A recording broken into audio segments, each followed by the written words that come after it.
his opponent out of the red corner, fighting his third fight tonight, standing at 6 feet tall, also weighing in at 125.4 pounds. Representing Kaizen MMA Vienna, and fighting out of Falls Church, Virginia, by way of Somalia, Shafi, the Somali Sniper.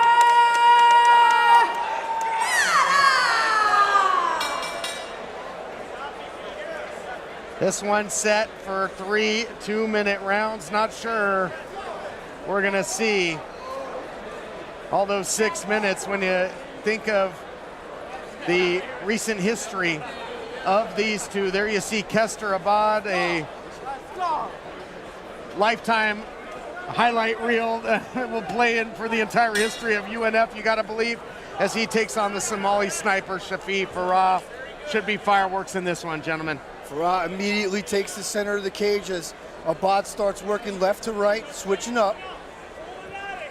Neither one of these guys wants to be the first to make a mistake, so it's not a surprise that we have a little bit of a feeling out process to start the fight. Measuring range, both these guys are calculated, looking for the kill. Inside leg kick right there from the Somali Sniper. Looked like it rode a little high, but Abad seems no worse for the wear. Nice jab from Kester Abad. Both fighters 1-0. It only took a combined 26 seconds for their 2 victories. And nobody wants to fight either one of these guys.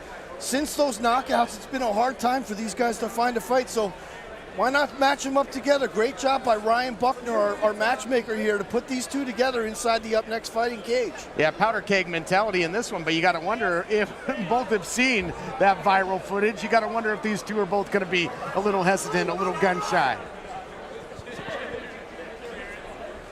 Ooh, nice right hand from Abad. He found his little opening there.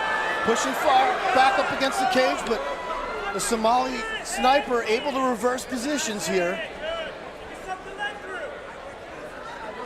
Yeah, we'll see what Farah can do as he's got Abad pressed against the cage. I got to believe if it does go to the ground, Abad would certainly be comfortable there. Jiu-Jitsu blue belt, we talked about the pedigree there. We haven't been able to see that game here in Up Next from him just yet. Well, why utilize the jiu-jitsu when you can finish a fight in 8 seconds? Absolutely. Final seconds to go now in this first round. Feeling out process. Guillotine attempt here by Abad, putting the pressure on and giving the Somali Sniper something to think about as we head to the second round. 1 round in the books, and we go to the Schmo card. Listen, there was not a lot of action there. Both these guys were feeling each other out.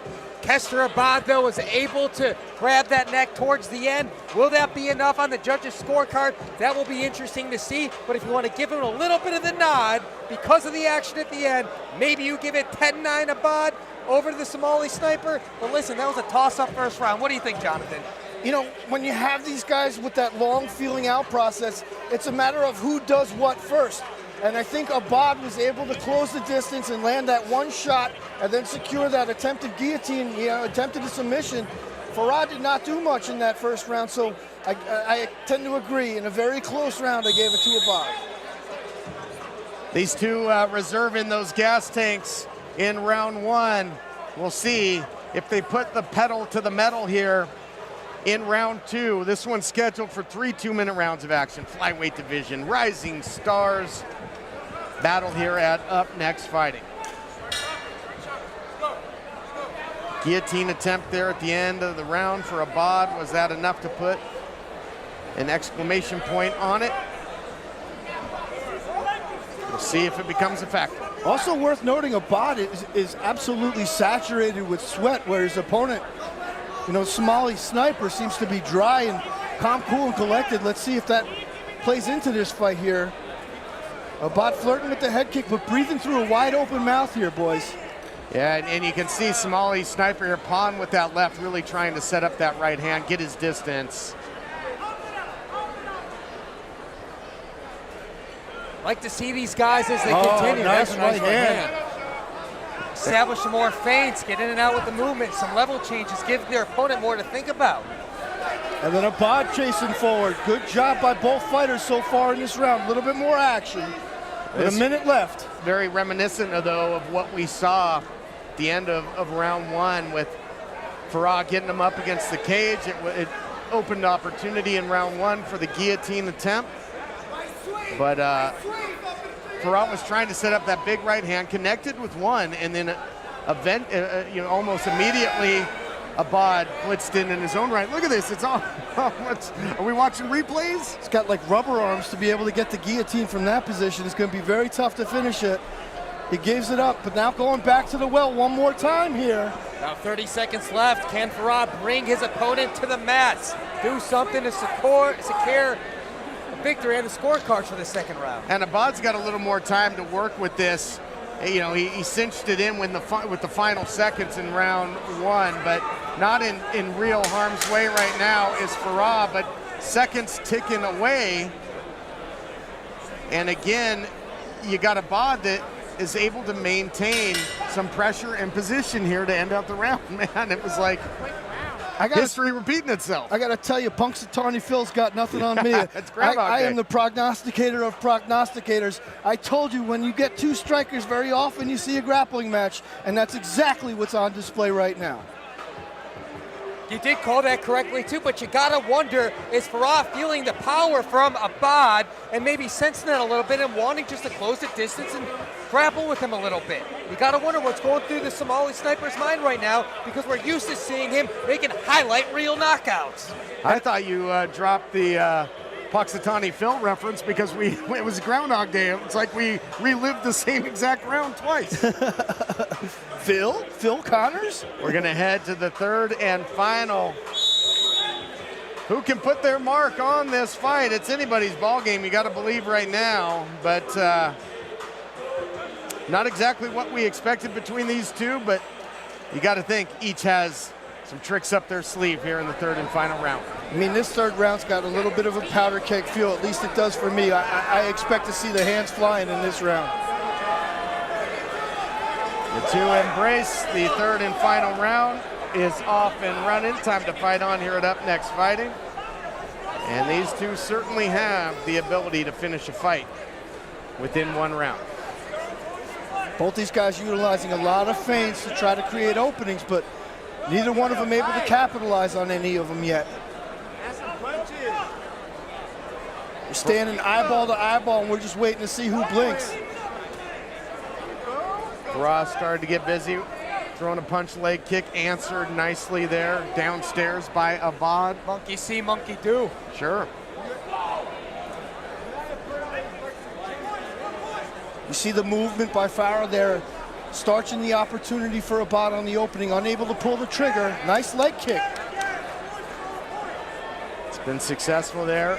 The corner of Farah imploring, hey, yeah, keep throwing that, score more points. We gotta get busy here. Like those leg kicks from the Somali sniper. Final minute of action now with these two. Both are flirting with blitzing in. It's go time here, Jonathan. Yeah, someone's got to let their hands go, but both these guys don't want to make a mistake first, because they know the lights can go out in Georgia. Yeah, I absolutely agree with that, but at some point we'll see if one of these elects to empty the clip. 20 seconds left in the frame here and the fight. Oh, That's nice high head kick. Yeah. The Somali sniper has thrown a nice variety of strikes here, has certainly been the busier of the two in this third round, but does he find himself down 2 rounds going in? That is the question, and this one comes to a close. I thought the Somali sniper was able to be a lot more active in that third round, and he was bringing the fight. He was able to land. Both these guys are raising their hands because they both feel like they're the winners of that. It's going to the judges' scorecards, gentlemen, and you know what that means. We shall see what they all think tonight. Anything can, and most times does happen. Jonathan, your thoughts as this one goes the distance? Yeah, when those 10s and 9s get added up, you've got to multiply by the multiplicative inverse of idiocracy. And let's see who comes away with the victory tonight. I agree with Schmo. I have the Somali sniper going forward in that third round, winning the third round on my card, and most notably, that was the most aggression we saw out of the three rounds. So it's tough to tell who won the first two, but the first 2 rounds are going to tell who won that fight. Well, maybe to shed some light on it, let's take a look back and relive some of the action from this battle of Abad and the Somali Sniper. You saw those guillotine attempts at the end of not only the first, but the second round, and then a nice variety of shots there in the third by Farah. Nice check left hook from Farah. You saw it there. He landed a little bit of a mark above the eye of Abad, but let's see if that's enough to sway the judges' scorecards. He did push forward the whole fight. And you know, it's very difficult to win a fight going backwards, but let's see if Abad was able to do it. Very tough rounds to score. This one goes the distance. We will make it all official momentarily. The fighters take the center of the cage. Take it away, Rain. After 3 rounds, we go to the judges' scorecards. Judge Felicia O scores this 13-27. Rafael Davis, 30-27. And Chris Grail, 29-28. For your winner, by unanimous decision, out of the red corner,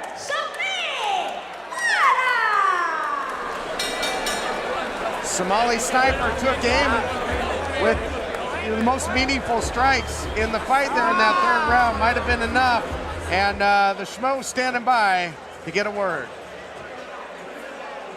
Ladies and gentlemen, I'm here with your winner with the Somali Sniper, Shafi. Shafi, you got the victory, not a highlight reel knockout. You went to the judges' scorecards. How do you feel about your performance this evening?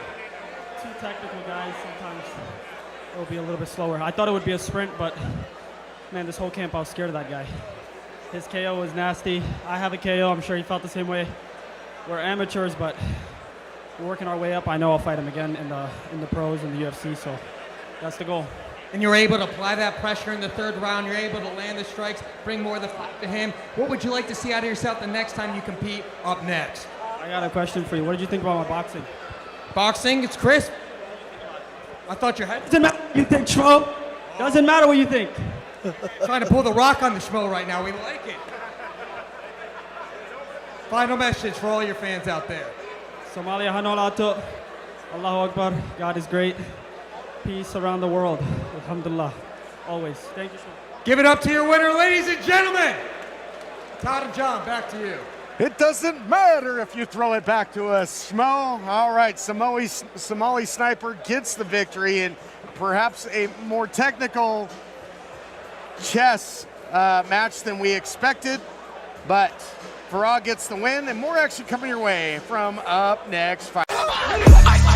I spin that Gardy, you ain't never had beef for the Marlies. I back my blade and spill that juice, that Capri ain't hardy. You ain't never had beef for the army, I warrior, I call it. I back my blade and spill that juice, that ain't Charlie.